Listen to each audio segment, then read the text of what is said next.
오늘부터 술을 마시고 자전거를 운전하면 처벌이 됩니다. 모든 도로에서는 또 전좌석 안전띠를 착용해야 하는데요.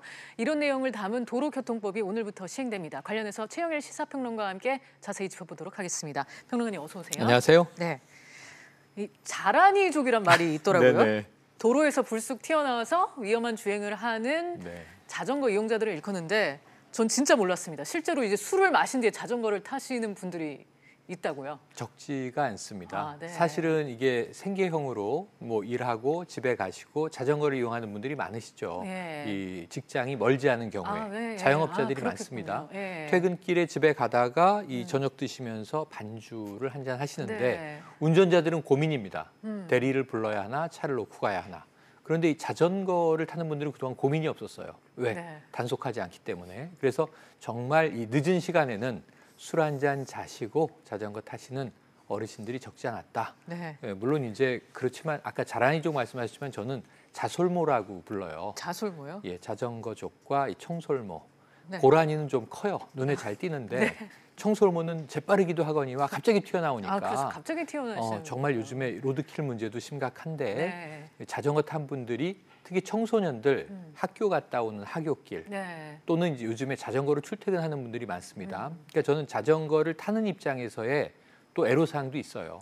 그럼 자전거를 타는 바이크족들을 위해서 인프라를 좀 잘 만들어주면 차와 부딪힐 일이 없지 않느냐.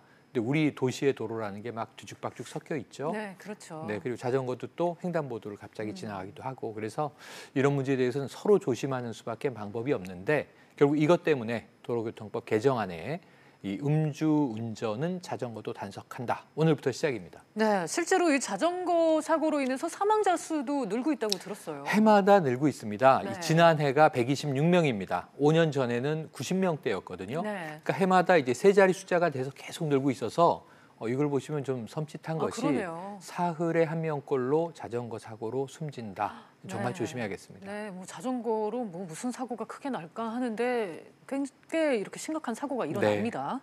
자, 오늘부터 이제 도로교통법 개정안이 본격 시행이 되면 음주 자전거 단속 시작됩니다. 어떻게 조치들이 이루어집니까? 우선은 이제 이걸 정말 우리가 음주 단속하듯이 길에서 이 교통 경찰들이 나와서 단속하기는 쉽지 않습니다. 네. 자전거 타고 가는데 부세요 이런 거 좀 낯선 장면이죠. 하지만 사고가 났거나 혹은 신고가 들어온 경우에는 경찰이 출동해서 음주 단속을 할 수 있는데 네. 불지 않으면 불응하면 범칙금 10만 원입니다. 이거 의무적으로 불어야 되고요.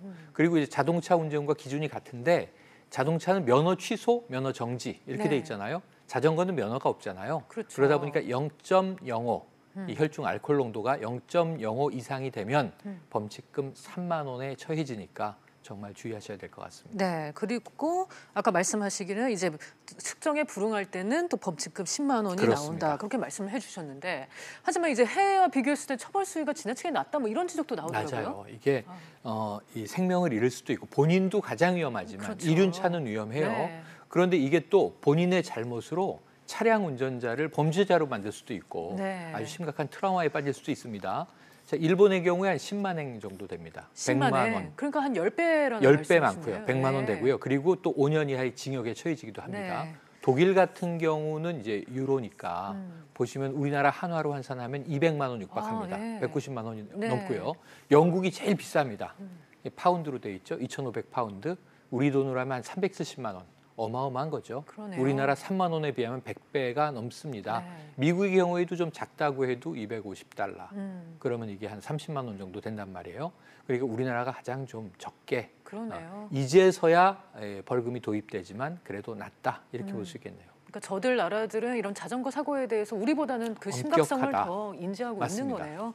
자, 이외에도 이번 도로교통법 개정안 시행으로 달라지는 것들 많습니다. 당장 이제 고속도로를 포함해서 모든 도로에서 네. 전좌석 안전벨트 착용이 그렇죠. 의무화된다고요. 고속도로 물론이고 시내도로에도 이제 네. 차가 주행할 때는 뒷좌석도 안전벨트를 매야 네. 됩니다. 앞좌석은 이제 거의 다 습관화가 그렇죠. 되셨죠. 네. 운전자 당연히 매고 조수석도 매는데 문제는 뒷좌석도 매야 됩니다. 그래서 매지 않으면 역시 범칙금 3만 원에 처해집니다. 사실, 그런데 네. 잘 보셔야 될 게 범칙금 3만 원은 성인들의 경우고요. 13세 미만의 어린이를 영유아 어린이를 태우고 뒷좌석에 아이들이 있는데 네. 안전벨트 매지 않으면 아이들은 6만 원 내야 됩니다. 네, 두 그러니까 배네요. 왜 비싸냐고 하지 마시고 이게 네. 오늘부터 시행된다는 것을 명심하셔야 됩니다. 네, 뭐 아이들의 경우에는 안전이 더 중요하니까요. 네, 실제로 이제 사고가 발생할 때 이 뒷좌석에 안전띠를 착용했냐 안 착용했냐 이게 네. 그 결과에 큰 차이를 큰 주나요? 가름을 냅니다. 아, 이건 네. 실험으로 입증된 건데요. 그러니까 뭐 혼자 운전할 때는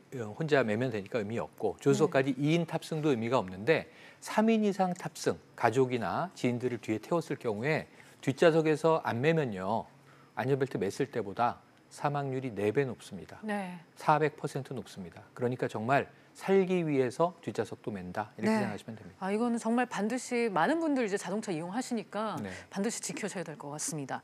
이 한편 이제 경사지가 미끄럼 사고, 그다음에 소방시설 주변 정차 네. 단속에 들어간다고 합니다. 관련해서도 좀 정리 금지법이 강조가 됐습니다. 네. 그래서 이게 경사진 길에서 차를 그냥 파킹하는 경우에 네. 이게 사이드 브레이크가 풀려서 밀려 내려가는 경우가 아, 많죠. 그렇죠. 이게 차량마다 네. 조금씩 이제 범칙금, 이 과태료의 차이는 있지만 승용차 기준으로 4만 원 정도 벌금이 날아올 수 있습니다. 네. 어떻게 해야 되느냐? 미끄럼 이제 경사진 길에서는요. 고인목을 반드시 대시고 그리고 앞에 타이어를 꺾어 놓으셔야 됩니다. 네. 사이드는 당연히 채우는 거고요. 이런 정도 조치를 하지 않으면 이 과태료를 물 수가 있고 그 외에 흔히 차를 아무데나 대시다 보니까 건물에 송수구가 있습니다. 그러니까 이게 화재가 났을 때 소방차가 와서 물을 주입받는 입구거든요. 네. 튀어나와 있고 그리고 빨갛게 색칠이 돼 있습니다. 소화전이 있죠. 이런 앞에 차를 많이 대시는데 많이 이제는 되죠. 아파트 소방시설 인근에 차를 대시는 경우에는 네. 이게 금지법이 발효됐기 때문에 벌금을 내게 됩니다. 네, 오늘은 최이봉일 평론가와 함께 달라지는 도로교통법과 관련해서 자세하게 알아봤는데요. 뭐 불편도 불편이지만 네. 나와 또 주변 사람들의 안전을 위해서 꼭 확인해 볼 필요가 맞습니다. 있을 것 같습니다. 평론가님 오늘 말씀 감사합니다. 고맙습니다.